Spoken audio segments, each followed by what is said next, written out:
Hi, I'm Sarah. For 5 years, I saved every penny, skipped every vacation, worked double shifts at the hospital just to build something solid for my future. But when I checked my account the morning of my brother's wedding and found it completely drained, my parents acted like they'd done me a favor. Family comes first, they said, as if stealing $127,000 was an act of love. They thought I was just a pushover nurse with no backbone. But they forgot one crucial detail. When you betray someone who's been quietly preparing for war, you better make sure you know what weapons they've been hiding. Before we dive in, tell me, has your family ever taken something from you without asking and then made you feel guilty for being upset? Drop it in the comments. I read every single one. Before we jump back in, tell us where you're tuning in from. And if this story touches you, make sure you're subscribed, because tomorrow, I've saved something extra special for you. The notification sound from my phone cut through the pre-dawn silence of my studio apartment like a blade. I'd been awake anyway, staring at the ceiling, mind racing with the day ahead. My brother Marcus's wedding. The event I'd been dreading for months, not because I wasn't happy for him, but because I knew what it meant. Another day of being the forgotten daughter, the one who showed up but never quite belonged in the family portraits. I reached for my phone, expecting maybe a text from my coworker Jenny wishing me luck getting through the day. Instead, it was a bank alert, account balance update. My heart stuttered as I read the numbers, where there should have been 127,328. 42. There was now 47. 18. My emergency fund, my down payment savings, my carefully hoarded nest egg built from 5 years of 60-hour weeks and ramen dinners. Gone. I sat up so fast the room spun. My fingers shook as I opened the banking app, certain there had to be a mistake. Some glitch in the system. But there it was. Transaction after transaction, all dated yesterday. Withdrawal, $45,000. Transfer, $30,000. Another withdrawal, $25,000. Each one authorized by someone with access to my account. Each one bleeding me dry while I'd been at work, saving lives in the ICU, completely unaware that my own family was systematically destroying mine. The last transaction was labeled simply, wedding expenses, final payment. I called the bank's emergency line. My voice barely above a whisper as I explained the situation to a tired-sounding representative named Kevin. Ma'am, these transactions were all authorized using your account information and security questions. Do you have family? Members who might have access to this information? Of course I did. I'd given my parents my banking details 2 years ago when I'd been in a car accident and needed someone to handle my bills while I recovered. Emergency access only, they'd promised, for situations where I couldn't handle things myself. Apparently, my brother's overpriced wedding qualified as an emergency in their minds. We can start a fraud investigation, Kevin continued. But if family members had legitimate access to your account information, it becomes more complicated legally speaking. I hung up and immediately called my parents' house. The phone rang. Once before my mother's artificially cheerful voice picked up. Sarah, sweetheart, you're up early. Ready for the big day? Mom. My voice came out steadier than I felt. My bank account. You emptied my bank account. A pause. Then a sigh, like I was inconveniencing her with my concern over 6 figures of theft.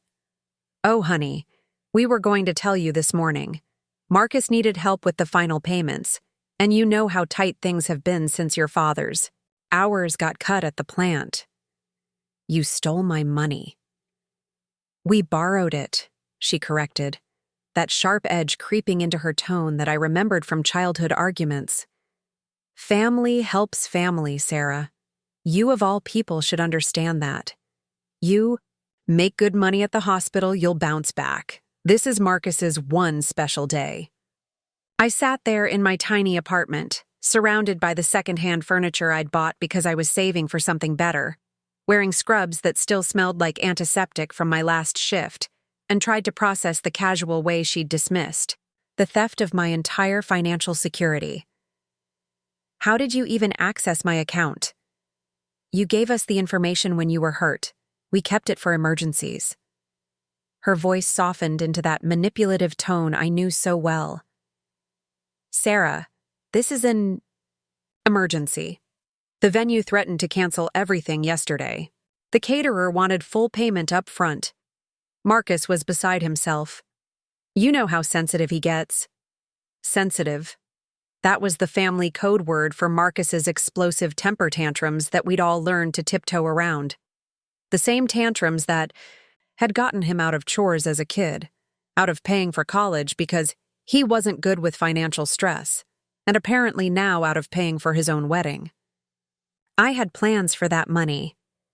What plans? You live in that little apartment. You don't go anywhere. You don't date anyone seriously. What could you possibly need all that money for? The question hit like a physical blow. What did I need it for? Maybe the house I'd been looking at for 8 months, finally ready to put down a real down payment. Maybe the security of knowing I could handle an emergency without destroying my credit. Maybe the simple dignity of having something that was mine, earned through my own sweat and sacrifice, untouchable by family members who saw my bank account as their personal backup fund. Preparing and narrating this story took us a lot of time, so if you are enjoying it, subscribe to our channel. It means a lot to us. Now back to the story.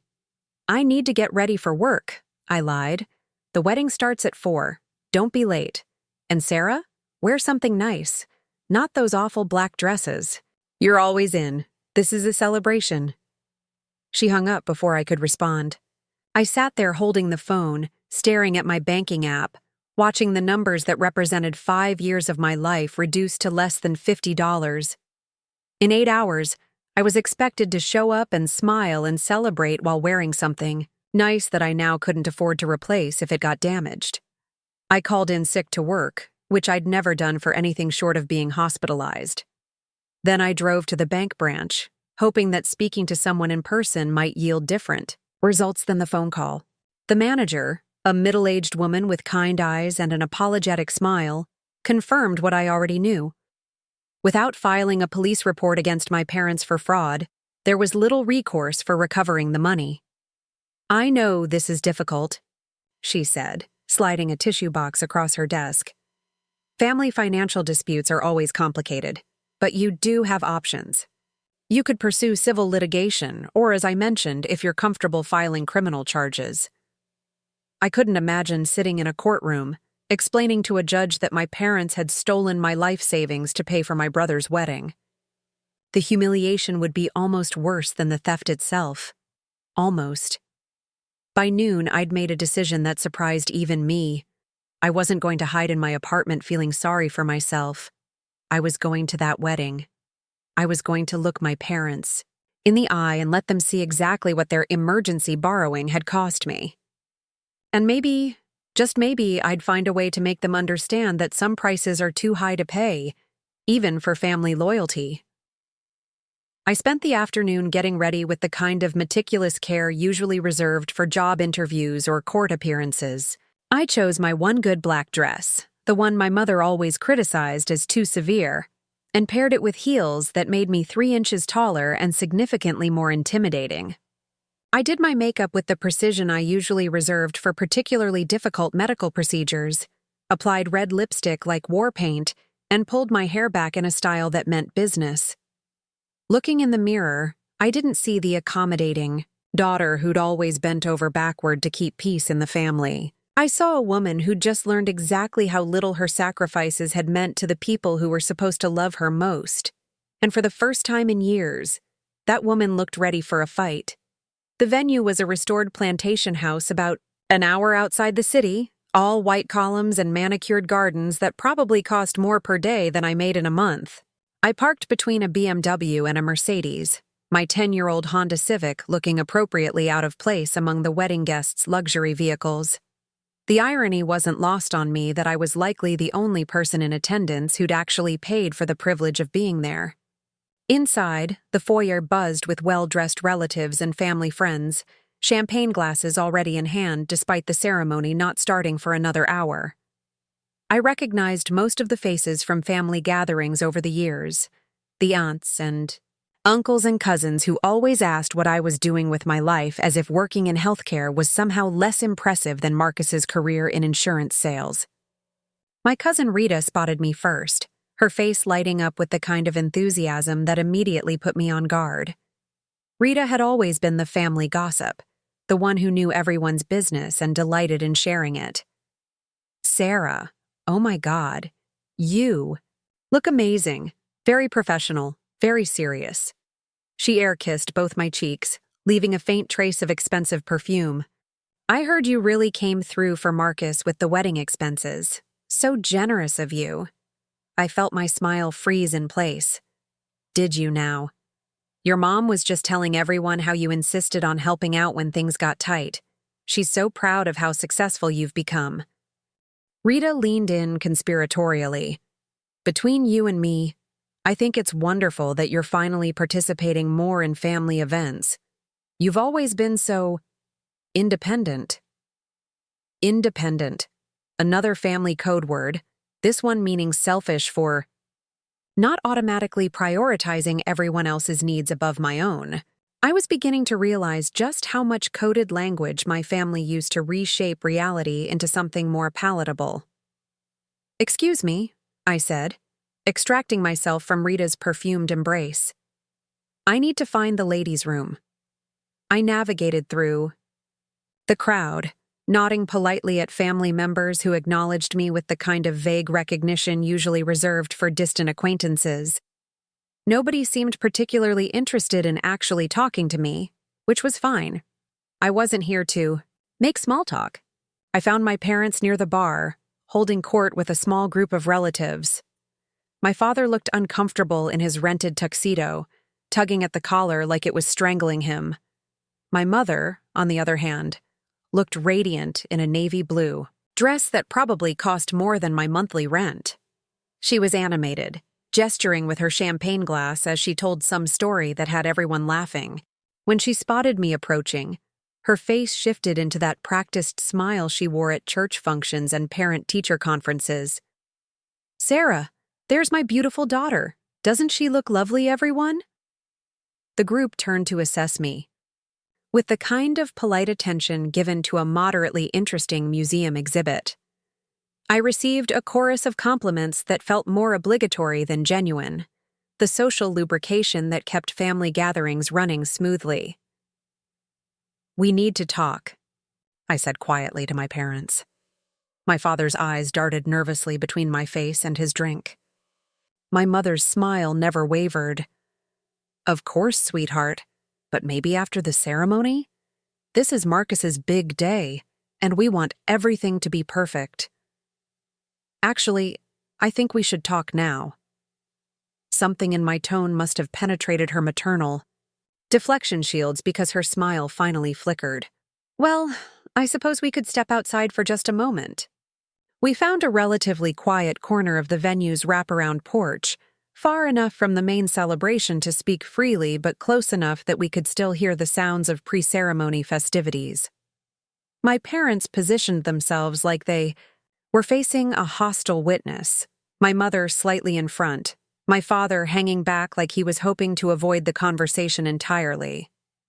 "I know you're upset about the money situation," my mother began before I could speak.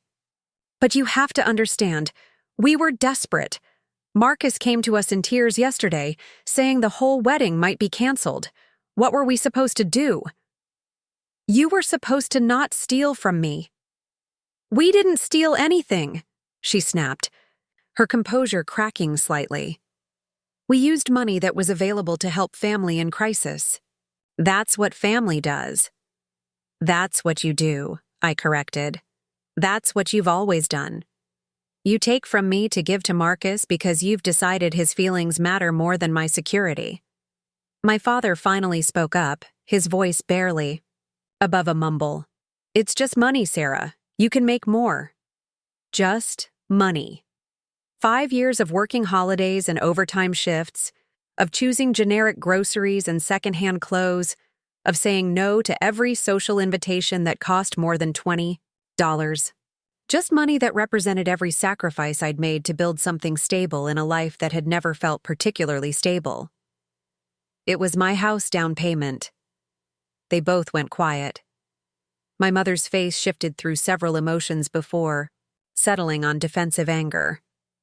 You never told us you were buying a house. I never told you because every time I mention anything I want or need, you find a way to make it about what Marcus wants or needs instead. I kept my voice level, professional, the same tone I used to deliver difficult diagnoses to families in the hospital. But it doesn't matter now, does it? Because you've made sure I can't afford a house for another 5 years, minimum. You're being dramatic, my mother said, but she wouldn't meet my eyes. You'll figure it out. You always do. That phrase, the family motto that had followed me through every crisis I'd handled alone while they rallied around Marcus for every minor inconvenience. You'll figure it out. Translation: your problems are your responsibility, but everyone else's problems are also your responsibility. The sound of music drifting from inside saved us from continuing the conversation. The ceremony was starting. Time to go sit in the back and watch my brother marry a woman I barely knew with money stolen from my life savings, while everyone congratulated my parents on raising such a generous daughter. But as we walked back inside, I caught a glimpse of something that made me pause. Through a side window, I could see the vendor loading area where delivery trucks had been coming and going all day. A security truck was parked there now, 2 uniformed. Guards transferring what looked like several large metal cases into the venue's storage area. Wedding gifts, probably. Expensive items that needed secure handling. I thought about my own gift, still sitting in my car. A simple picture frame I'd bought months ago when I'd thought I'd have money for something more meaningful by the wedding date. Now it felt appropriately modest for someone who'd been reduced to less than $50 in checking. As I took my seat in the back row, I couldn't shake the image of those security cases. Something about the careful way they'd been handled, the serious expressions on the guards' faces, suggested they contained more than just wedding presents. But before I could think too much about it, the music swelled, and Marcus appeared at the altar looking nervous and young in his black tuxedo. Whatever was in those cases would have to wait. Right now, I had a wedding to survive and a family to face, knowing that they'd already decided I was worth exactly $127,000 less than I'd been yesterday. The ceremony began, and I sat in the shadows, watching my family celebrate with money they'd stolen from me, wondering if this was what hitting rock bottom felt like, or if there were still deeper depths to discover. The ceremony unfolded like a performance I was watching from behind glass. Marcus stood at the altar with his bride Elena, a petite brunette who worked in marketing and had never spoken more than 10 words to me in the 2 years they'd been together. She looked radiant in her flowing white gown, the kind of dress that probably cost more than most people's cars. Every detail was perfect, from the cascading bouquet of white roses and baby's breath to the string quartet positioned discreetly to the side of the altar. I watched my brother's face as Elena walked down the aisle, saw the genuine emotion there, the tears gathering in his eyes. For a moment, I almost forgot about the empty bank account, almost let myself get caught up in the romance of it all. This was still my little brother, the same kid I'd taught to ride a bike when our parents were too busy fighting about money to pay attention. The same teenager I'd helped with his college applications because he got overwhelmed by deadlines and paperwork. But then I remembered this morning's phone call, my mother's casual dismissal of my financial devastation, and the warmth in my chest crystallized back into ice. Love didn't excuse theft. Family loyalty didn't justify destroying someone's future without their consent. The officiant, a silver-haired minister with a voice like warm honey, began speaking about the sacred bonds of marriage, about trust and partnership, and building a life together. I wondered if he knew that this sacred ceremony was funded by breaking those very same bonds within the family. The irony was so thick I could taste it. During the exchange of vows, I found myself studying the faces of the wedding guests. My Aunt Carol dabbed at her eyes with a lace handkerchief. My cousin David recorded everything on his phone, probably for social media. Everyone looked appropriately moved by the ceremony, caught up in the fairy tale moment. None of them knew they were watching a performance funded by theft. When the minister pronounced Marcus and Elena husband and wife, the crowd erupted in applause. I clapped too, mechanically, my hands making the right sounds while my mind calculated how many hours I'd have to work to earn back what had been stolen.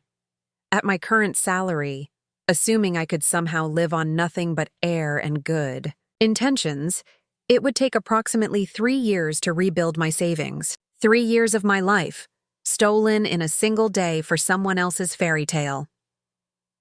The reception began immediately after photos, which took nearly an hour and predictably didn't include me. I wasn't surprised.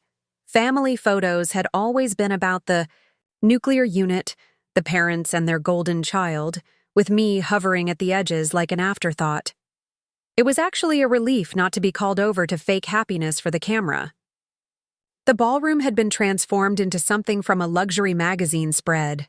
Crystal chandeliers cast romantic light over tables draped in ivory linens. Each centerpiece was a masterwork of white roses, eucalyptus, and flickering candles that probably cost more than most people spent on groceries in a month. I did quick mental math as I surveyed the room, adding up the obvious expenses. Conservative estimate, at least $200,000, maybe more. My parents had apparently decided that if they were going to steal from me, they might as well steal enough to make it memorable. I found my assigned seat at a table near the back, far from the head table where the wedding party was holding court. My dinner companions were distant relatives and family friends I barely knew, the kind of people who made polite conversation about the weather and asked what I did for work with the distracted air of someone who wasn't really listening to the answer. "You're Sarah, right?" asked the woman sitting next to me, a blonde in her 50s wearing enough diamonds to fund a small country. "I'm Patricia, your mother's bridge partner. She talks about you all the time." I doubted that highly, but I managed a polite smile. "Nice to meet you." "She says you're a nurse? How wonderful. Such important work, though I imagine it must be difficult, financially speaking. Nurses don't make what they used to, do they?" There it was, the casual condescension wrapped in fake concern that I'd grown to expect from my mother's social circle. The implication that my career choice was somehow noble but financially foolish, as if healing people was a hobby rather than a calling. "I do well enough," I replied, thinking about my empty bank account and wondering if that was still technically true. "Oh, I'm sure you do. But still, it must be nice to have family to help out when needed. Your parents are such generous people." I nearly choked on my water. Generous. Yes, they were incredibly generous with other people's money. The dinner conversation continued in this vein, polite surface-level chat peppered with subtle digs at my life choices and financial status. I smiled and nodded and made appropriate responses while internally screaming. These people saw me exactly the way my family did. As someone whose purpose was to provide support and resources without expecting recognition or reciprocation. During the main course, which was an elaborate surf and turf that probably cost more per plate than I usually spent on food in a week, I excused myself to use the restroom. I needed a moment away from the table, away from the casual cruelty disguised as concern. The venue's bathroom was as luxurious as everything else, all marble surfaces and gold fixtures. I stood at the sink, staring at my reflection in the ornate mirror, and tried to figure out how I'd become so invisible to my own family. When had I become nothing more than a bank account with legs? I was still standing there when the bathroom door opened and my mother walked in, her face set in the expression I remembered from childhood lectures about attitude and gratitude. "We need to talk," she said, checking under the stall doors to make sure we were alone. "I thought we already talked." "That wasn't talking.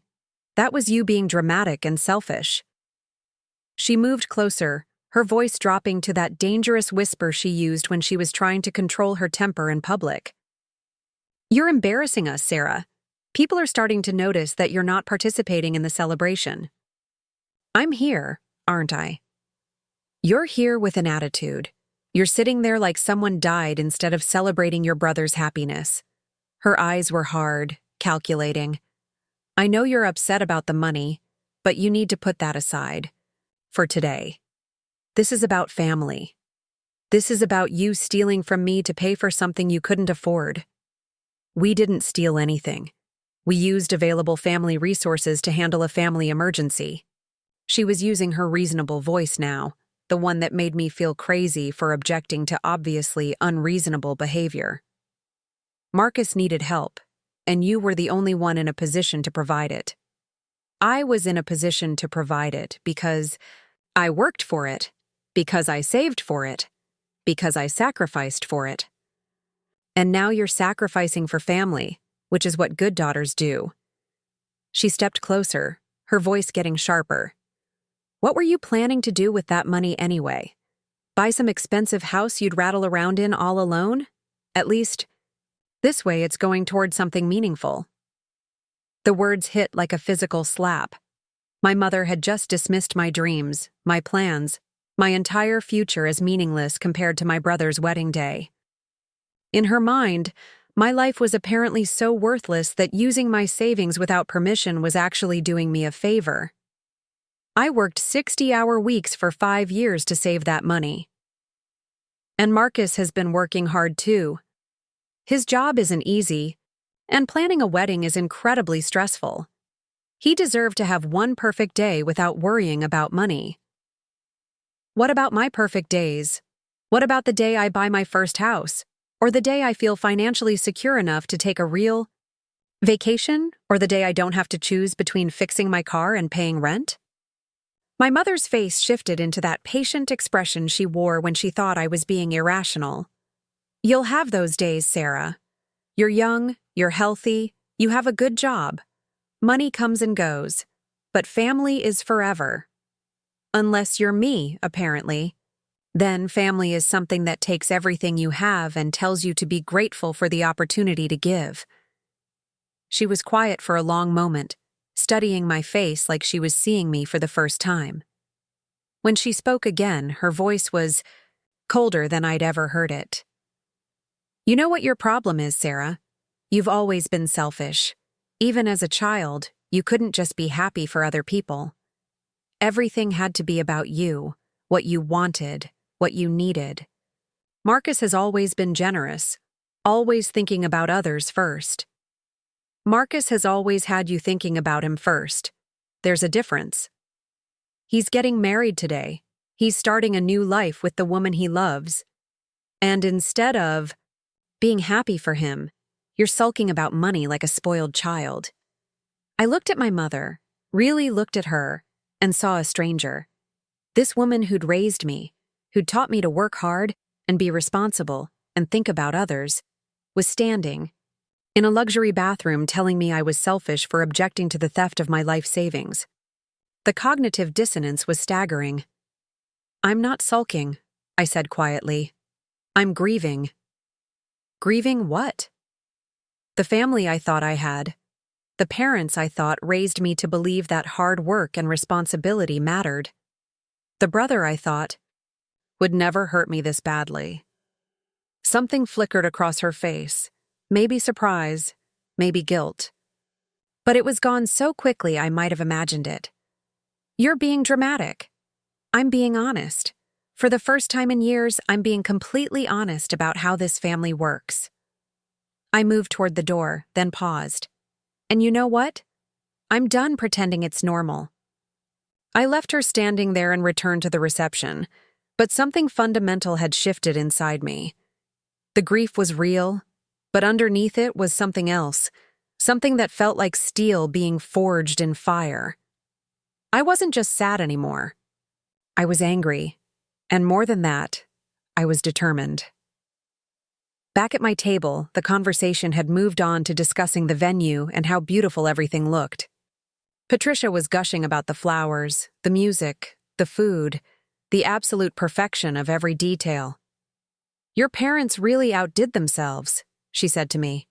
"This must have cost a fortune, but it's worth every penny. Marcus and Elena will remember this day forever." "I'm sure they will," I agreed, thinking that I'd certainly never forget it either, though probably not for the same reasons. As the evening progressed, I found myself watching my family with new eyes. My father, who'd barely spoken to me all day, was holding court at the bar with his brothers, telling stories and laughing like he didn't have a care in the world. My mother was flitting from table to table, accepting compliments on the wedding, like she'd personally arranged every detail instead of simply authorizing the theft that paid for it. And Marcus, my little brother, was dancing with his new wife, spinning her around the floor while family and friends cheered. He looked genuinely happy, lost in the moment, probably not thinking at all about where the money for this magical evening had come from. I wondered if any of them would sleep well tonight, or if the knowledge of what they'd done would keep them awake. Somehow, I doubted it. They'd already rewritten the story in their minds, turned theft into generosity, turned my financial devastation into a heartwarming tale of family sacrifice, but I knew the truth. And tomorrow, when the fairy tale was over and the bills came due, they'd learned something they should have considered before they decided to steal from someone who'd spent 5 years learning how to survive on her own. They'd learn that quiet people aren't necessarily weak people. They'd learn that someone who can save over $100,000 through discipline and sacrifice might have other resources they hadn't considered.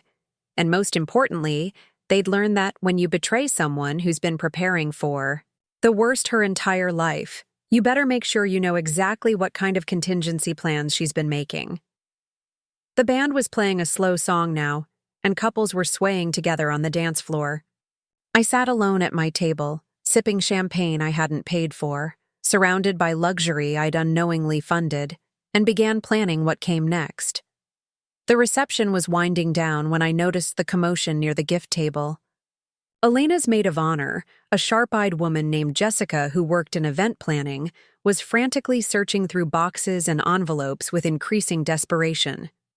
I watched from my corner table as she pulled my mother aside, their conversation becoming more animated by the second. Within minutes, my father had joined them, then Marcus, and finally Elena herself. The bride's face had gone pale beneath her professionally applied makeup, and I could see her hands trembling as she gestured toward the gift area. Something was very wrong. I made my way closer, weaving through clusters of guests who were finishing their dessert and starting to collect their belongings. The venue staff had begun the subtle process of encouraging departure, dimming lights, and clearing empty glasses with practiced efficiency. "What's the problem?" I heard Aunt Carol ask as she approached the growing crowd around the gift table. Jessica's voice was tight with barely controlled panic. "The envelope with the cash gifts is missing. The large manila envelope that was supposed to be in the secured gift box. It had thousands of dollars in it." My stomach dropped. Cash gifts at weddings were common in our family, especially from the older relatives who preferred giving money to choosing items from a registry. At a wedding this size, with this many affluent guests, that envelope could easily contain $20,000 or $30,000. "Are you sure it was put in the right place?" Marcus asked, his voice cracking slightly. The stress of the day was finally showing through his newlywed glow. "I personally watched 3 different relatives put their envelopes in there during the cocktail hour," Jessica replied. "Uncle Raymond alone gave $5,000. I saw the envelope." My mother's face had gone white. "We need to search everywhere. Maybe it fell behind something, or got mixed in with other items." They began a systematic search of the gift area, moving boxes, checking under tables, looking increasingly desperate. Other guests started to notice the disturbance, conversations, quieting as people turned to watch the unfolding drama. "Should we call the police?" Elena asked, her voice barely above a whisper. "Let's not panic yet," my father said, but his hands were shaking as he moved aside decorative elements, searching. for the missing envelope. It has to be here somewhere. I stood at the edge of the crowd, watching my family's perfect evening dissolve into chaos, and felt something I hadn't expected. Sympathy. Not for the money, but for Marcus and Elena, who were watching their wedding day turn into a nightmare through no fault of their own. Whatever my issues with my family's financial ethics, the newlyweds didn't deserve this. That's when I remembered the security truck I'd seen earlier and the careful way those guards had handled several large cases. Something clicked in my mind, a possibility that made my pulse quicken. "Excuse me," I said, approaching the event coordinator who was hovering nearby with a clipboard. "Earlier today, I saw a security company making a delivery. Were they here for the wedding?" The coordinator, a efficient-looking woman in her 40s, nodded grimly. "Yes, the venue uses secure asset solutions for high-value events. They provide temporary safe storage for valuable gifts and personal items during ceremonies." "And where would those items be stored?" "In the venue's security room, but only authorized personnel have access." She paused, studying my face. "Are you thinking the missing envelope might have been placed in secure storage by mistake?" Before I could answer, my mother appeared at my elbow. "What are you talking about? What security room?"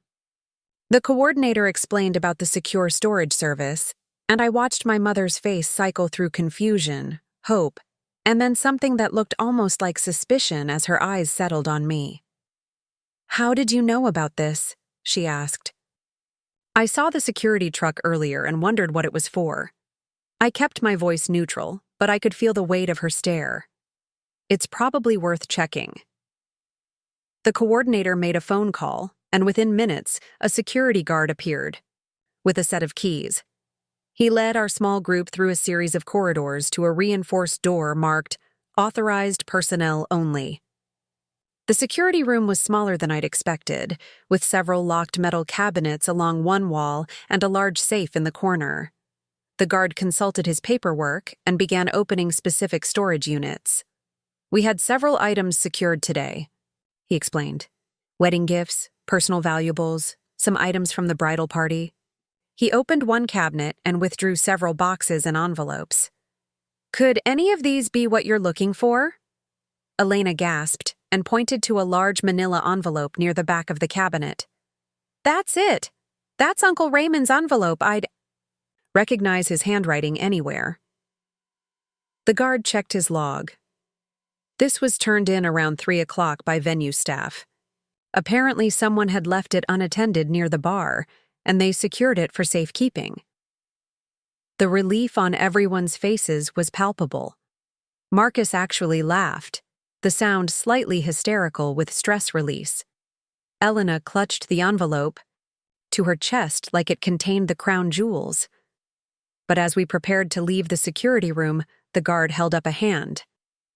"Actually, there's one more item that was secured today. It came with specific instructions." He moved to the large safe and began working the combination.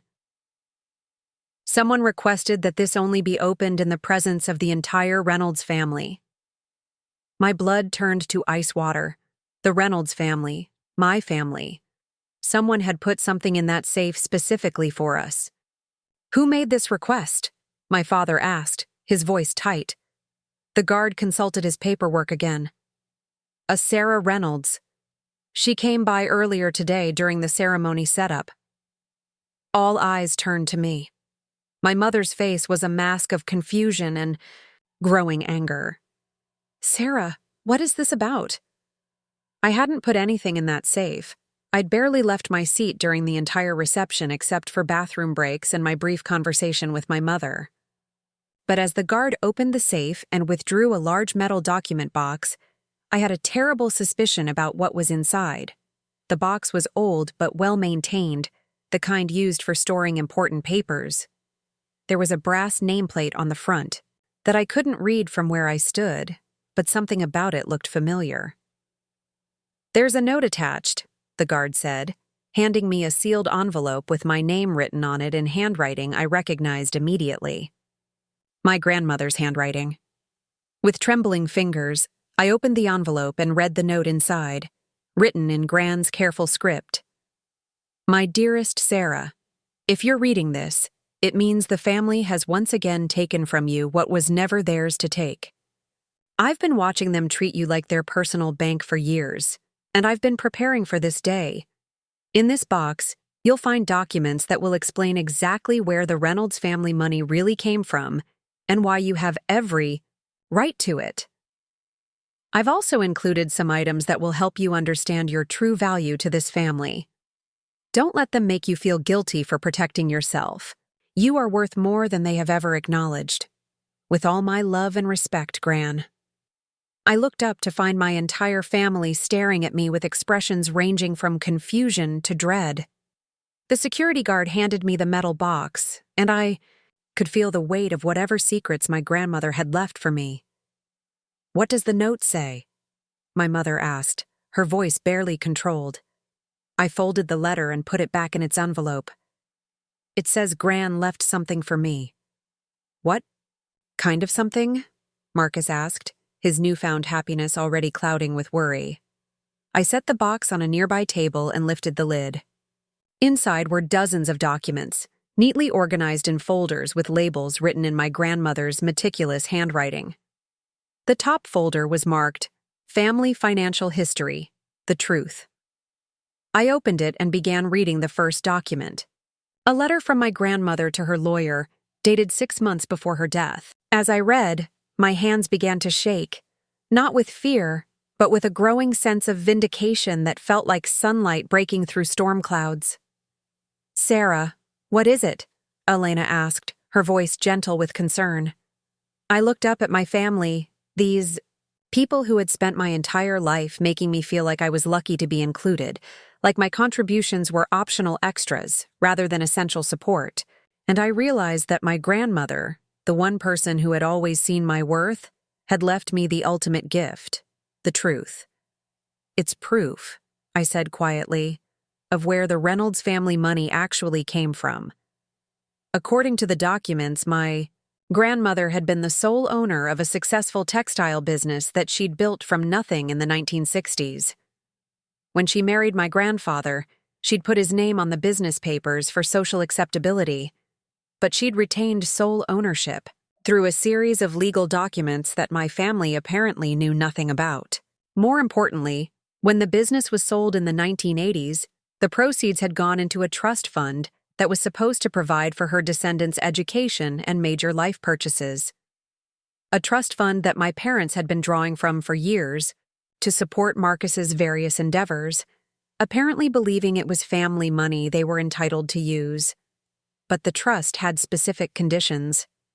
It was designed to support family members who demonstrated responsibility, hard work, and financial independence. Family members who, according to my grandmother's careful records, contributed more than they took.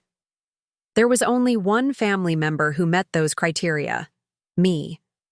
The documents showed that every withdrawal from the trust required justification and documentation of the recipient's financial responsibility. For years, my parents had been falsifying these reports, claiming that Marcus's expenses were actually mine, that his college tuition and car payments and various other costs were being paid by a grateful sister rather than by family money he wasn't entitled to access.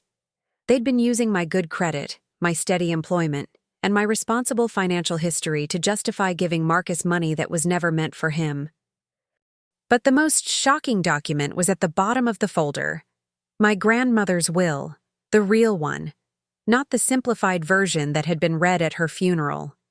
In it, she left the remaining trust funds, approximately $400,000, directly to me, with a provision that it would be released when I needed it most. The trigger for that release? Any family member attempting to access my personal financial accounts without permission. "There's more," I said, opening the second folder. This one contained bank statements, copies of checks, and detailed records of every time my parents had borrowed money from me over the years. Money I'd forgotten about, small amounts that had seemed insignificant at the time, but had apparently been carefully tracked by my grandmother. According to her records, My parents owed me over $60,000 in undocumented loans, dating, back to my first job as a teenager, money for Marcus's school trips, his first car, his apartment deposits, his various failed business ventures, money that had always been described as family helping family, but that had somehow never flowed in the opposite direction. My mother had gone very quiet, her face ashen. My father was staring at the documents like they were written in a foreign language. Marcus looked confused, still trying to process what any of this meant for him. "I don't understand," Elena said, her voice small. "What does this mean?" I closed the folder and looked at my new sister-in-law, this woman who had married into our family's dysfunction without knowing its true depth. "It means," I said carefully, "that the money my parents took from my account today wasn't just theft. It was theft of money that was being held in trust, money that was supposed to be protected for specific purposes." I opened the third folder, which contained contact information for the law firm that had administered my grandmother's trust, along with a letter of instruction for when these documents were discovered. "It also means that, as of today, I am officially the sole beneficiary and administrator of the Reynolds Family Trust, with full authority to decide how its remaining funds are distributed." The silence in that small security room was deafening. I could hear the distant sounds of the reception winding down, glasses clinking, chairs being stacked, the venue staff cleaning up the remnants of a perfect evening that had been funded by money that was never my parents' to spend. I thought about my empty bank account, about my lost dreams of home ownership, about 5 years of sacrifice that had been dismissed as easily manageable. And I thought about my grandmother, who had apparently been watching all of it, documenting all of it, and preparing for this exact moment. "Sarah," my mother said finally, her voice barely a whisper, "we can work this out. We're family." I looked at her, this woman who had raised me to believe that family loyalty meant accepting whatever treatment they decided to dish out, and I felt something settle into place inside my chest. Not anger, not bitterness, but a calm certainty that I'd never experienced before. "You're right," I said. "We are family, and family doesn't steal from each other. Family doesn't lie to each other, and family doesn't take someone's entire life savings to pay for a party." I closed the document box and tucked it under my arm. "I'll be in touch through my lawyer. There are some things that need to be straightened out." As I walked toward the exit, I heard Elena whisper to Marcus, "What just happened?" And I heard my brother, my little brother, whom I'd protected and supported and sacrificed for his entire life, whisper back, "I think Sarah just declared war." But he was wrong. I hadn't declared war. I'd simply stopped surrendering. The drive home from the wedding felt like traveling through a different universe than the one I'd left that morning. The metal document box sat on my passenger seat, like a talisman containing the proof that my entire life had been built on lies. My family told themselves about who deserved what. I kept glancing at it at red lights, still hardly believing that my grandmother had been quietly documenting years of financial abuse while preparing to give me the tools to fight back. By the time I reached my apartment, 3 missed calls and a dozen text messages had accumulated on my phone, all from family members. I ignored them and spent the evening reading through every document in my grandmother's box, piece by piece, building a complete picture of how thoroughly my family had rewritten our financial history to justify their treatment of me. The most painful discovery was a folder labeled Sarah's Contributions that contained copies of documents I'd never seen before. My grandmother had been tracking every time I'd helped the family financially, every sacrifice I'd made, every opportunity I'd given up to support Marcus or bail out my parents. She'd even included copies of my college transcripts, showing that I'd graduated summa cum laude while working 2 jobs, contrasted with Marcus's barely passing grades at the expensive private school my savings had helped fund. At the bottom of that folder was a handwritten note that made me cry for the first time since discovering my empty bank account. Sarah has always been the backbone of this family, but they've convinced her she's just a spare part. I hope these documents help her remember that backbones hold everything up, and when they're gone, everything falls down. Monday morning, I called in sick to work again and drove to the law offices of Patterson, Webb and Associates, the firm that had administered my grandmother's trust. The lawyer who met with me, Catherine Webb, was a sharp-eyed woman in her 60s who had apparently been expecting my call. Your grandmother was very specific about when these documents should be released, she explained as we sat in her oak-paneled office. She predicted, unfortunately quite accurately, that your parents would eventually cross a line that would force you to defend yourself. Catherine spread the trust documents across her large desk, explaining the intricacies of my grandmother's estate planning. The original trust was set up to provide educational and housing support for family members who demonstrated financial responsibility. Your parents were named as administrators, but they were never beneficiaries. So Marcus wasn't supposed to receive any of that money? Not directly, no. The trust was designed to reward self-sufficiency and responsible financial management. Based on your grandmother's records, you were the only family member who qualified for distributions. Catherine pulled out a thick folder. She documented every request your parents made for trust funds, and every time they falsified the paperwork to claim those funds were actually going to you. The scope of the deception was staggering. For over a decade, my parents had been accessing trust money by claiming it was supplementing my income, supporting my education, helping with my living expenses. In reality, every penny had gone to Marcus, while I worked multiple jobs and lived on ramen noodles. What does this mean legally? I asked. It means your parents have been committing trust fraud for years. They've accessed approximately $250,000 that they weren't entitled to, and they've done so by using your name and reputation. Catherine's expression was grim. Your grandmother included documentation showing that you never received any of these funds, and that you were actually supporting yourself entirely through your own efforts. I stared at the numbers on the page, trying to process the magnitude of what my family had done. They hadn't just stolen from my bank account. They'd been stealing from a trust fund in my name for years while watching me struggle financially. There's more, Catherine continued. Your grandmother's will includes a provision that was triggered when your parents accessed your personal accounts.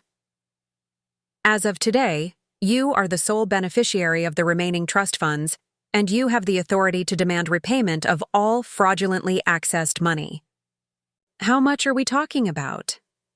Catherine smiled for the first time since I'd arrived. The remaining trust currently holds approximately $600,000. Combined with the money your parents illegally accessed over the years, you're looking at close to $1 million that rightfully belongs to you. I sat back in my chair, feeling dizzy. $1 million. Enough to buy a house, start a business, secure my future in ways I'd never imagined possible. Money that had been mine all along while I'd been made to feel guilty for wanting basic financial security. What do I need to do? First, we file a police report documenting the theft from your bank account. Then we file a civil suit to recover the fraudulently accessed trust funds. I can also help you freeze any family access to the remaining trust money and transfer full control to you. Over the next week, my life transformed in ways I'd never expected. The police were surprisingly sympathetic when I filed the theft report, especially after Catherine provided documentation showing the pattern of financial abuse. The detective assigned to my case, a no-nonsense woman named Detective Martinez, seemed genuinely angry on my behalf. This kind of family financial abuse is more common than people think, she explained during our interview. The victims usually don't report it because they feel guilty about betraying family members. But theft is theft, regardless of DNA. Meanwhile, the civil attorneys Catherine recommended were equally outraged by the documented evidence of trust fraud. Your grandmother basically built you an airtight case, the lead attorney, James Harrison, explained. She documented everything, saved every receipt, and created a paper trail that would be impossible to argue against. The legal process moved quickly once it started. Court papers were served to my parents demanding repayment of the stolen trust funds and restitution for the theft from my account. The family trust accounts were frozen pending investigation. And for the first time in my adult life, I had lawyers working to protect my interests instead of cleaning up messes created by my family's financial irresponsibility. The phone calls started almost immediately. First, my mother, alternating between tears and rage, begging me to work this out within the family, and threatening to cut me off completely if I didn't drop the legal action. Then my father, trying to play peacemaker while subtly suggesting that I was being vindictive and cruel. Finally, Marcus, who seemed genuinely shocked to learn that the family money he'd been receiving his entire life had actually belonged to me. "I didn't know," he said during one particularly painful phone conversation. "I swear, Sarah, I thought it was family money. I thought they were just helping me the way families help each other." "Did you ever wonder why they never helped me the same way?" A long silence. "I thought you didn't need help. You always seemed so capable, so independent." "I was independent because I had to be. Because every time I needed support, I was told the family resources were tied up helping you. I'm sorry, I really am. But I can't pay back money I don't have. Elena and I just bought a house, and with the wedding expenses. The wedding expenses came from my bank account, Marcus. The house down payment probably came from trust money that had my name on it." Another silence. Then quietly, "What do you want me to do?" It was a fair question, and one I'd been asking myself since the legal proceedings began. What did I want? Revenge? Justice? My money back? Or something else entirely? The answer came to me gradually over the following weeks as the legal process unfolded and I began to rebuild my life with the resources my grandmother had left me. I didn't want revenge. I wanted something much more powerful. I wanted to prove that someone who'd been treated as worthless could build something magnificent. With Catherine's help, I accessed the trust funds and immediately put a down payment on the house I'd been looking at for months. Not just any house, but a beautiful Victorian in the historic district, with a wraparound porch and enough space for the home office I'd always dreamed of having. I also did something that surprised everyone, including myself. I started a foundation. The Sarah Reynolds Foundation for Healthcare Workers was designed to provide emergency financial assistance to nurses and other medical professionals facing unexpected crises. Having experienced firsthand how quickly someone's financial stability could be destroyed by family betrayal or medical emergencies, I wanted to create a safety net for people in similar situations. The foundation's first grant recipient was a single mother who worked as a nursing assistant and had been forced to choose between fixing her car and paying for her daughter's school supplies. The look on her face when I handed her the check for $2,000 reminded me why I'd gone into healthcare in the first place, to help people when they needed it most. Word of the foundation spread quickly through the hospital where I worked. Colleagues who'd never paid much attention to me suddenly saw me differently. Not as the quiet nurse who kept to herself, but as someone who'd overcome significant adversity and chosen to use her resources to help others. "I had no idea you came from money," my supervisor Janet said during one of our monthly meetings. "I didn't come from money," I corrected. "I came from people who stole money. There's a difference." The distinction mattered to me. I hadn't inherited wealth. I'd fought for it, documented it, and legally recovered it from people who'd never had the right to take it in the first place. Every dollar I now had access to represented years of my own work and sacrifice, validated by my grandmother's meticulous record-keeping. 3 months after the wedding, the legal battles were largely resolved. My parents settled out of court, agreeing to repay the stolen trust funds through a structured payment plan that would take them 15 years to complete.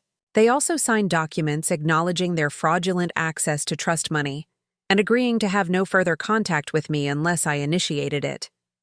Marcus and Elena's situation was more complicated.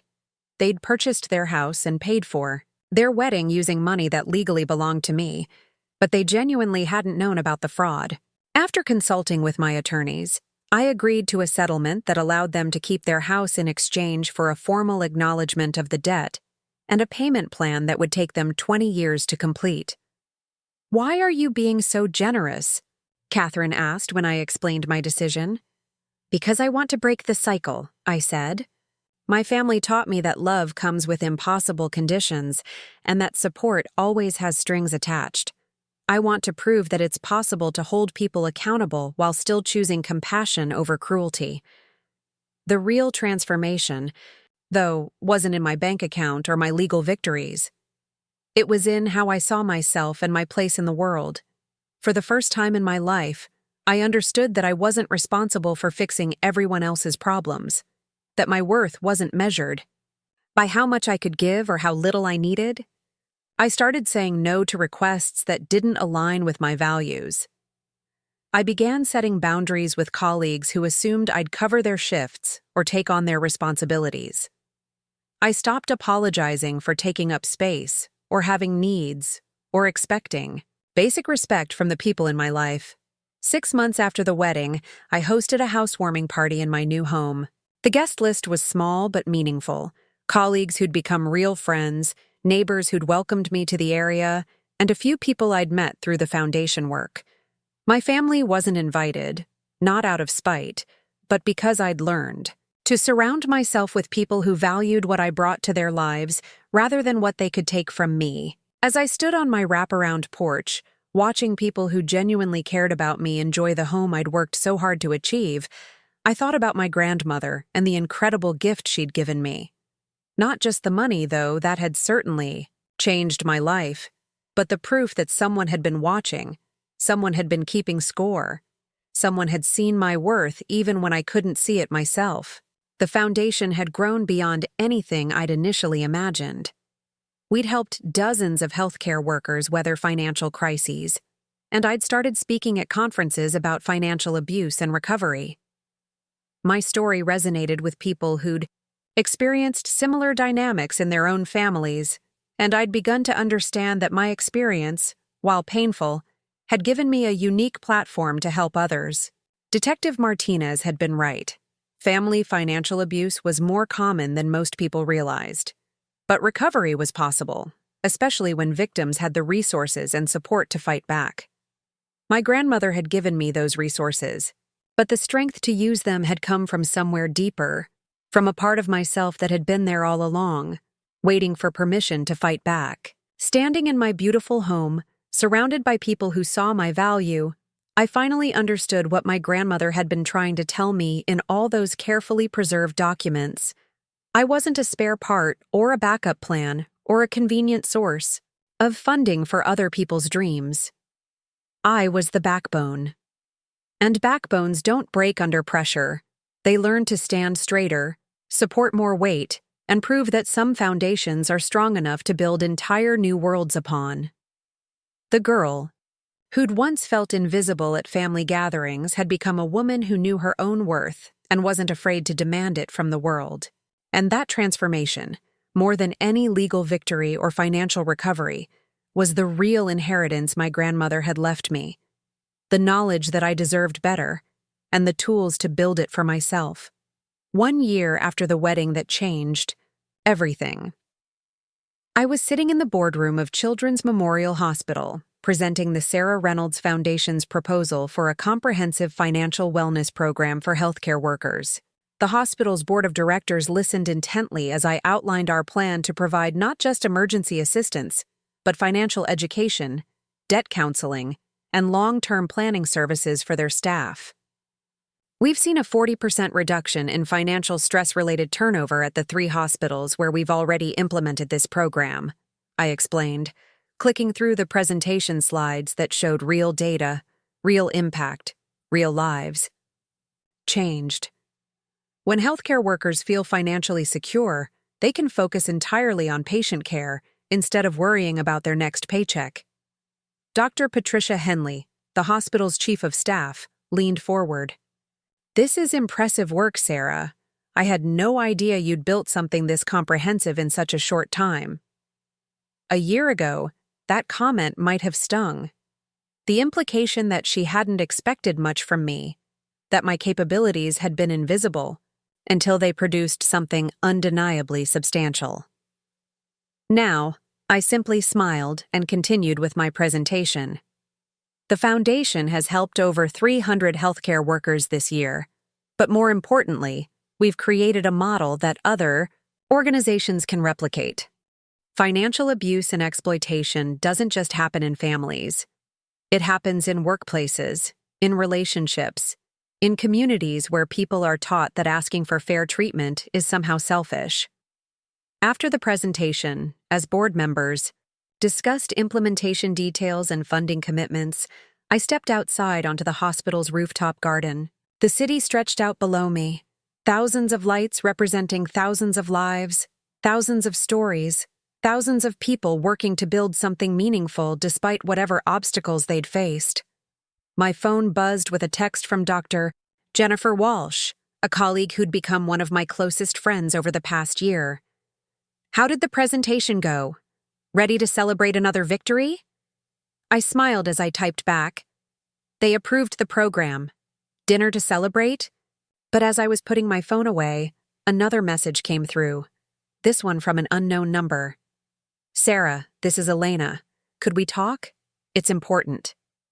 I stared at the message for a long moment. Elena and I had barely spoken since the wedding. Despite the legal settlements that connected our lives for the next 20 years, she'd sent a few brief emails through her lawyer, updating me on payment schedules and financial circumstances, but nothing personal, nothing that acknowledged the human cost of what had happened. I decided to respond. "What did you want to discuss?" Her reply came quickly. "Marcus is in the hospital. He's been there for 3 days and he's asking for you." The words hit me like a physical blow. Despite everything that had happened, despite all the boundaries I'd established and the legal protections I'd put in place, Marcus was still my little brother. The same kid I'd taught to ride a bike, the same teenager I'd helped with homework, the same young man I'd worried about and protected and sacrificed for. "What happened?" I typed. "Car accident. He's going to be okay, but he has a concussion and some broken ribs. Sarah, he keeps saying he needs to apologize to you. He won't let it go." I closed my eyes and felt the familiar tug of family obligation. The old programming that told me to drop everything and rush to fix whatever crisis had emerged. But I also felt something else. The hard-won wisdom that told me I could care about someone without sacrificing my own well-being for them. "Which hospital?" I asked. An hour later, I stood outside Marcus's hospital room, gathering my courage. Through the small window in the door, I could see him lying in bed, looking younger than his 28 years with bandages across his forehead and an IV line snaking from his arm to a pole beside the bed. Elena sat in a chair next to him, her face drawn with exhaustion and stress. When she saw me approaching, she stood up quickly, relief flooding her features. "Thank you for coming," she said quietly. "I wasn't sure you would. How is he?" "Physically, he'll recover completely. But Sarah, he's been different since the wedding, since everything came out about the money and the trust fund. He's been carrying a lot of guilt." I nodded, but didn't respond. Guilt was appropriate, but it wasn't my responsibility to absolve him of it. "Can I ask you something?" Elena continued, her voice barely above a whisper. "Did you know? Before the wedding, did you know about the trust fund and the money that was supposed to be yours?" It was a fair question, one I'd been asking myself for months. No, I didn't know about the trust fund, but I knew something wasn't right about how our family worked. I just didn't have the proof to understand what it was. Elena was quiet for a moment, processing this. Then she said something that surprised me. "I've been going to therapy, individual therapy, to try to understand how I married into a family situation I didn't recognize, and family therapy with Marcus to figure out how we move forward. How's that going?" "It's hard." Marcus is learning things about his childhood, about how he was raised, that are difficult to accept. He's realizing that he was taught to see your sacrifices as normal, as something he deserved rather than something extraordinary you chose to do. I looked through the window again at my brother, this man who'd lived 28 years believing that other people's resources existed for his benefit. Part of me felt angry that it had taken a legal settlement and a year of therapy for him to recognize what should have been obvious. But another part of me felt something like hope that he was finally doing the work to understand the impact of his actions. "He wants to see you," Elena said. "But I want you to know that whatever you decide, I support it. You don't owe him forgiveness just because he's hurt." That statement meant more to me than she probably realized. For the first time, someone in my family's orbit was acknowledging that my feelings mattered as much as Marcus's needs. I knocked softly on the door and entered the room. Marcus's eyes opened immediately, as if he'd been waiting for the sound. "Sarah." His voice was hoarse, whether from the accident or emotion, I couldn't tell. "You came. Elena said you wanted to see me." He struggled to sit up straighter in the bed, wincing with the effort. "I've been thinking about what you said at the wedding, about how I'd never hurt you that badly. And I realized that I have hurt you that badly. I've been hurting you for years without even noticing." I sat down in the chair Elena had vacated, but kept my purse in my lap, a signal that this visit wasn't open-ended. "What do you want to say, Marcus?" "I want to say that I'm sorry. Not just for the money, although that's part of it. I'm sorry for all the times I took what you offered, without thinking about what it cost you. I'm sorry for assuming that your job was to make my life easier. I'm sorry for never asking if you needed help, if you had dreams, if you were struggling." His words were clearly prepared, probably practiced in therapy sessions. But there was something in his voice, a quality of genuine remorse that I hadn't heard before. "I'm sorry that I let our parents teach me that your value was in what you could provide rather than who you are as a person. And I'm sorry that it took legal papers and a year of therapy for me to understand how much I'd taken from you." I sat, quietly, letting his words settle. An apology was a start, but it wasn't a solution to years of psychological conditioning and family dysfunction. "What are you planning to do with this understanding?" I asked. "I'm continuing therapy, both individual and with Elena. We're learning how to build a relationship that isn't based on taking from other people." He paused, seeming to gather courage. "And I want to do something else." He reached for a folder on his bedside table, moving carefully to avoid aggravating his injuries. "I've been working with a financial planner to understand our real situation. The house, the wedding debt, the settlement payments we owe you. Elena and I have been living beyond our means because we thought that was normal. That family money would always be available to cover the difference." He handed me a document from the folder. "This is our financial plan for the next 5 years. We're selling the house and moving into an apartment. We're both taking second jobs. And we're accelerating our payments to you." I scanned the document, which outlined a plan to pay off their debt to me in 10 years instead of 20. It meant significant lifestyle changes, but it was realistic and achievable. "Why are you doing this?" "Because I want to prove that I understand what I took from you. And because I want to start earning your respect instead of just expecting it." I looked at my brother, this man who'd spent most of his life as the golden child, the one whose needs always came first, the one who'd never been asked to sacrifice anything for anyone else. The plan he'd outlined would require him to live the way I'd been living for years, carefully, deliberately, prioritizing long-term financial health over immediate gratification. "This is a good start," I said carefully. "But, Marcus, I need you to understand something. I can accept your apology, and I can respect the changes you're making. But I can't go back to being the person who fixes your problems. That relationship, dynamic, is over." He nodded, tears gathering in his eyes. I know, and I don't want that either. I want to have a relationship with you where I'm giving as much as I'm taking. I just don't know how to do that yet. You're learning, I said. And meant it.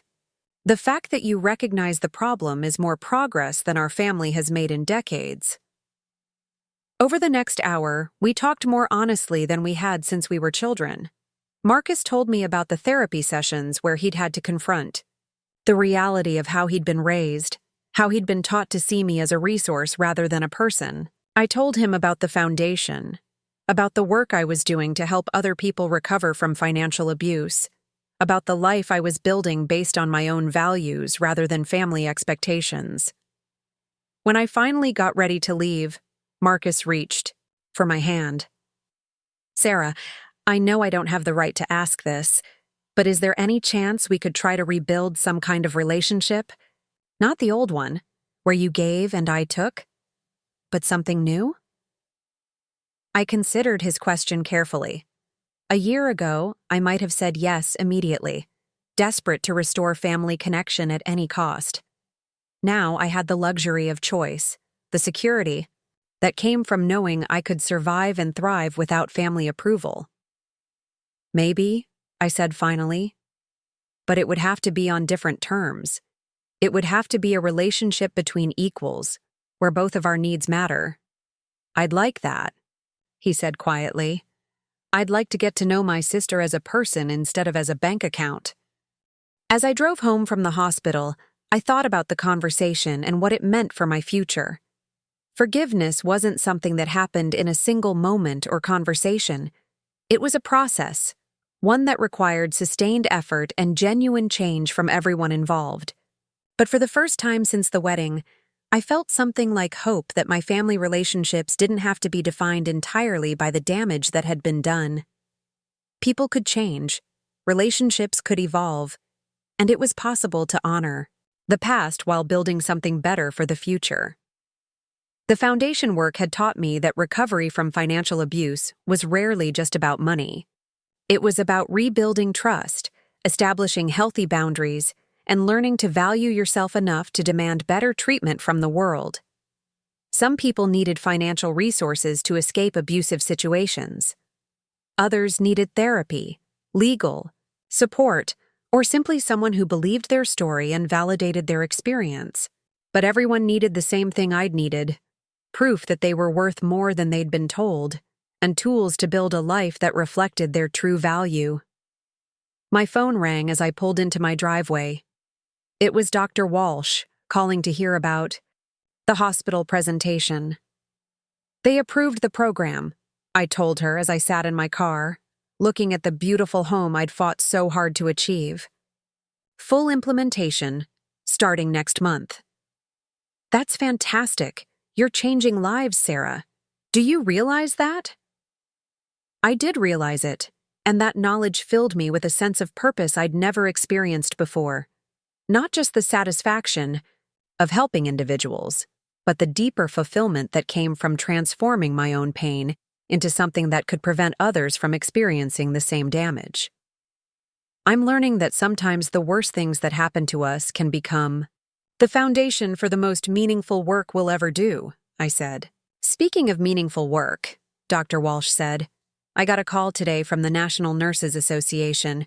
They want you to speak at their annual conference about financial wellness in healthcare. Are you interested?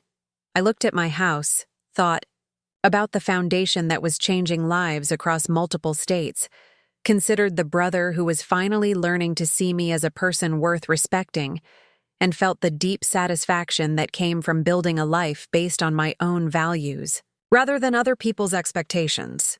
Yes, I said, I'm very interested.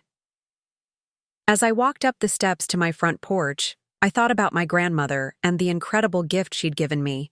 Not just the financial resources, though those had certainly changed my life, but the permission to value myself enough to demand better. The proof that someone had been watching, keeping score, and preparing to help me fight back when the time came. I was no longer the invisible daughter, the backup plan, the family bank account with legs. I was a woman who'd learned her own worth and wasn't afraid to insist that others recognize it too. And that transformation, more than any amount of money, was the real inheritance my grandmother had left me. The knowledge that I deserved respect, and the tools to build a life that reflected that truth. The foundation would continue to grow, helping more healthcare workers recover from financial crises and abuse. My relationship with Marcus might slowly rebuild into something healthier and more balanced, and I would keep speaking, writing, and working to help other people recognize their own worth and fight for the treatment they deserved. But the most important victory was the simplest one. I had learned to value myself. And once you truly understand your own worth, the world has no choice but to acknowledge it too. 2 years after the wedding that shattered everything I thought I knew about my family, I stood at the podium of the Grand Ballroom in Chicago, looking out at an audience of over 2,000 healthcare professionals who had gathered for the National Nurses Association annual conference. The irony wasn't lost on me that I was now the keynote speaker at an event that cost more to attend than I used to make in a month, addressing people who saw me as an expert on financial empowerment rather than the invisible family member I'd once been. How many of you have ever been told that wanting financial security makes you selfish? I asked the audience. Hundreds of hands shot up across the ballroom. How many have been made to feel guilty for setting boundaries around money, time, or emotional energy? Even more hands rose, accompanied by knowing nods and murmurs of recognition. Today, I want to tell you about the difference between being generous and being exploited, and how learning that difference can transform not just your bank account, but your entire relationship with your own worth. As I launched into my presentation, sharing the story of how I'd gone from having my life savings stolen to building a foundation that had now helped over 1,000 healthcare workers, I felt a profound sense of completion. Not because my journey was over, but because I'd finally learned to use my experiences as a source of strength rather than shame. The presentation covered the practical aspects of financial wellness, boundary setting, and recognizing exploitation. But it also addressed something deeper: the psychological conditioning that taught caring professionals to prioritize everyone else's needs above their own. Healthcare workers, I'd learned, were particularly vulnerable to financial abuse because their entire career was built around self-sacrifice and putting others first. The same instincts that make you excellent nurses, doctors, and healthcare professionals can make you targets for people who mistake kindness for weakness, I explained. But there's a crucial difference between choosing to help someone and being exploited by someone. The difference is consent, respect, and reciprocity. During the question and answer session, a young nurse from Detroit raised her hand. Dr. Reynolds, how do you know when someone genuinely needs help versus when they're taking advantage of your generosity? I smiled at the title. I'd completed my doctorate in healthcare administration the previous year, focusing my dissertation on financial wellness programs for medical professionals. It was work I'd never imagined myself capable of before discovering that I had access to resources that made advanced education possible. That's an excellent question, and the answer is often in how they respond when you say no, I replied. Someone who genuinely needs help will respect your boundaries and be grateful for whatever you can offer. Someone who's exploiting you will get angry when you set limits, will make you feel guilty for having boundaries, and will always need just a little bit more. After the presentation, I was surrounded by healthcare workers who wanted to share their own stories of financial exploitation. A surgical tech whose family had convinced her to co-sign loans she couldn't afford. An emergency room doctor whose ex-husband had run up credit card debt in her name. A respiratory therapist whose adult children treated her like a personal ATM while giving her nothing but criticism in return. Each story reminded me that my experience, while unique in its details, was part of a much larger pattern of how society taught caring people to undervalue themselves. But it also reminded me of how much progress was possible when people had the tools and support to recognize their worth. Later that evening, at the conference's awards dinner, I received the National Nurses Association's Award for Innovation in Healthcare Worker Advocacy. As I stood at the podium holding the crystal trophy, I thought about my grandmother and how proud she would have been to see what had grown from the seeds she'd planted in that metal box. This award doesn't just represent my work, I told the audience.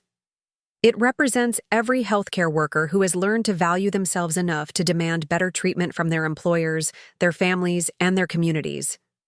It represents everyone who has discovered that taking care of yourself isn't selfish. It's essential for taking care of others. The standing ovation that followed felt like validation not just for my work, but for the journey that had brought me to this moment. I was no longer apologizing for taking up space or asking for what I deserved. I was claiming it, using it, and helping others do the same. After the dinner, I walked back to my hotel room and found 3 voicemails waiting on my phone. The first was from Dr. Walsh, congratulating me on the presentation and the award. The second was from Catherine Webb, my attorney, updating me on a new case involving healthcare worker financial exploitation that she wanted my input on. The third message was from Marcus. Hey Sarah, I know you're at the conference this weekend. I just wanted you to know that Elena and I watched the live stream of your presentation. We're proud of you. Really proud. And I wanted to tell you that we made our final accelerated payment today. We're 3 years ahead of schedule on paying you back. His voice caught slightly. I also wanted you to know that we're expecting a baby. Elena's 12 weeks pregnant, and we've been talking about what kind of parents we want to be. What kind of family we want to build. We want to do better than what we grew up with. I sat on the edge of my hotel bed, processing the news. Marcus and Elena were going to be parents. The cycle of family dysfunction that had shaped our childhoods would either continue with the next generation or be deliberately broken by people who had learned to recognize unhealthy patterns. I called him back, even though it was late. Congratulations, I said when he answered. How are you feeling about becoming a dad? Terrified, he admitted with a laugh, but also excited. We've been in therapy for 2 years now, learning how to build a healthy relationship with each other and with money. We want to make sure our child grows up understanding that love doesn't come with conditions, that family support should be mutual, and that everyone's needs matter. That sounds like a good foundation. Sarah, would you consider being involved in the baby's life? As an aunt, I mean. Not as a backup financial plan or emergency resource, but as family who cares about each other. I was quiet for a moment, considering the request. 2 years ago, I would have been desperate for any sign of family inclusion, would have said yes immediately regardless of the terms. Now, I had the luxury of choice and the wisdom to evaluate relationships based on whether they added value to my life rather than just filling emotional voids. I'd like that, I said finally. But let's be clear about boundaries from the beginning. I want to be the aunt who teaches your child about financial responsibility, about setting boundaries, about knowing their own worth. I want to be someone they can come to if they need help understanding the difference between family loyalty and family exploitation. I would love that, Marcus said, and I could hear the relief in his voice. I want our child to have the kind of relationship with you that I should have had all along, one based on respect and mutual care instead of one-sided taking. After we hung up, I sat in my hotel room thinking about the full circle my life had traveled in just 2 years, from having my savings stolen by family members who saw me as a resource to being recognized as a national expert on financial empowerment, from feeling invisible and worthless to building a foundation that had transformed hundreds of lives, from accepting whatever treatment my family decided to give me to setting clear boundaries about the kind of relationships I was willing to maintain. The next morning, I received an email that would change the trajectory of my work even further. Dr. Margaret Chen, the director of the Centers for Disease Control's Workplace Wellness Division, wanted to discuss a potential partnership with my foundation to develop a national program addressing financial wellness for healthcare workers. We've been tracking the research on financial stress and its impact on patient care, she explained, during our phone call later that week. Healthcare workers who are financially stressed make more mistakes, have higher turnover rates, and report lower job satisfaction. Your foundation's model could be scaled nationally to address what's becoming a public health issue. The partnership would mean expanding the foundation's reach from a few hospitals to potentially every healthcare facility in the country. It would mean developing standardized training programs, creating research protocols, and working with policy makers to address systemic issues that made healthcare workers vulnerable to financial exploitation. It was an opportunity I never could have imagined when I was sitting in my studio apartment, staring at my empty bank account and wondering how my family could justify stealing my life savings. There's another component to this partnership that I think you'd be particularly interested in, Dr. Chen continued. We want to include a research study on financial abuse within families and how it impacts healthcare workers' professional performance.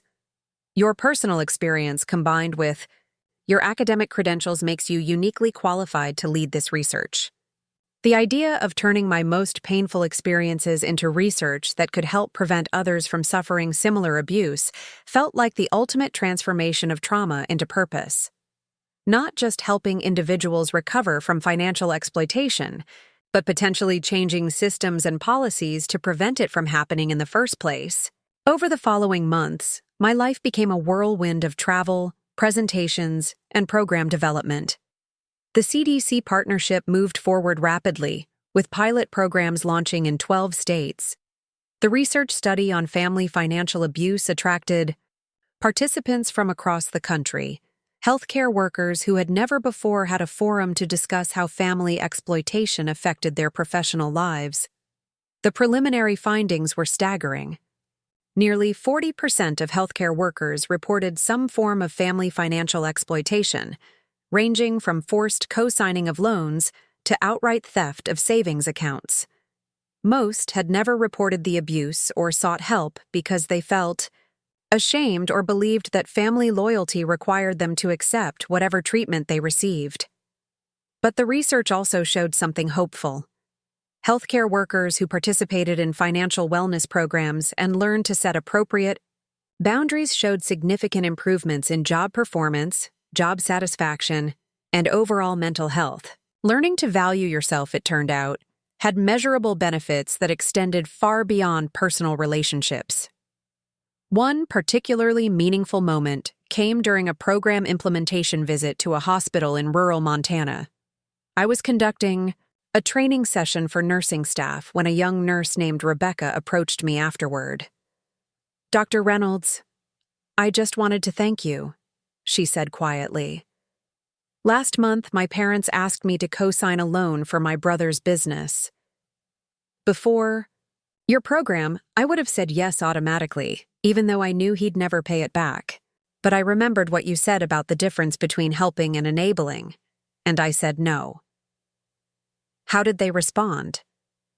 They were furious. They said I was being selfish and that family helps family. But I held firm, and you know what happened?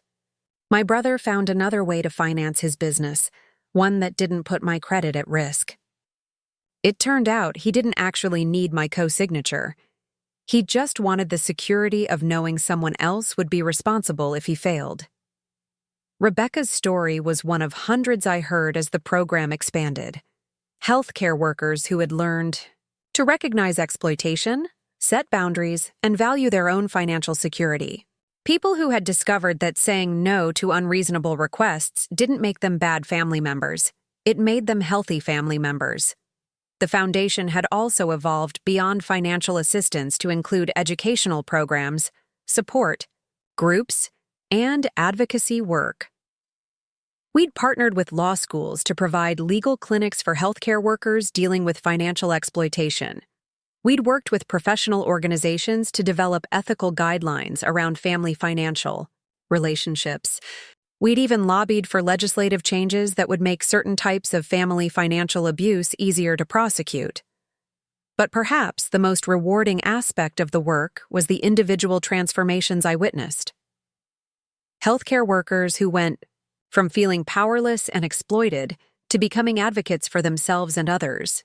People who learned that caring for others didn't require sacrificing their own well-being, that setting boundaries was an act of self-respect rather than selfishness. During one particularly memorable foundation board meeting, we were reviewing the year's impact statistics when board member Dr. Patricia Henley made an observation that stuck with me. "Sarah, when you first came to us with this idea, I thought we were creating a program to help healthcare workers with money problems," she said. "But what we've actually created is a program that helps caring people remember their own worth. The financial component is just the beginning." She was right. The foundation had become something larger than I'd originally envisioned, a movement that challenged the cultural conditioning that taught caring professionals to undervalue themselves. We weren't just helping people recover from financial abuse. We were helping them recognize their inherent worth and build lives that reflected that recognition. As I drove home from that board meeting, I thought about the journey that had brought me to this point. 2.5 years ago, I'd been a woman who accepted whatever treatment my family decided to give me, who believed that wanting financial security made me selfish, who had never learned to value my own contributions or demand respect for my sacrifices. The theft of my savings had been devastating at the time, but it had also been the catalyst for discovering my grandmother's hidden legacy and my own hidden strength. Learning about the trust fund fraud had been painful, but it had also given me the resources to build something meaningful from my experiences. Most importantly, I'd learned that recovering from exploitation wasn't just about getting your money back or winning legal battles. It was about fundamentally changing how you saw yourself and what you were willing to accept from others. It was about building a life based on your own values rather than other people's expectations. The woman who had once sat invisible at family gatherings, grateful for whatever scraps of attention she received, had become someone who commanded respect, who built movements, who transformed industries, not through anger or revenge, but through the patient work of proving that caring people deserved to be cared for in return. And as I pulled into the driveway of my beautiful home, I realized that my grandmother's greatest gift hadn't been the money or the legal documents or even the proof of my family's financial fraud. Her greatest gift had been showing me that someone had been watching, someone had been keeping score, someone had believed I was worth fighting for. Now, through the foundation and the research and the national programs, I was doing the same thing for others. Watching, keeping score, and proving to caring people everywhere that they were worth fighting for, too. The cycle of exploitation that had defined my family for generations was finally broken. And in its place, I'd built something beautiful. A legacy of empowerment, respect, and the radical idea that caring for others should never require sacrificing yourself. Up next, you've got 2 more standout stories right on your screen. If this one hit the mark, you won't want to pass these up. Just click and check them out. And don't forget to subscribe and turn on the notification bell so you don't miss any upload from us.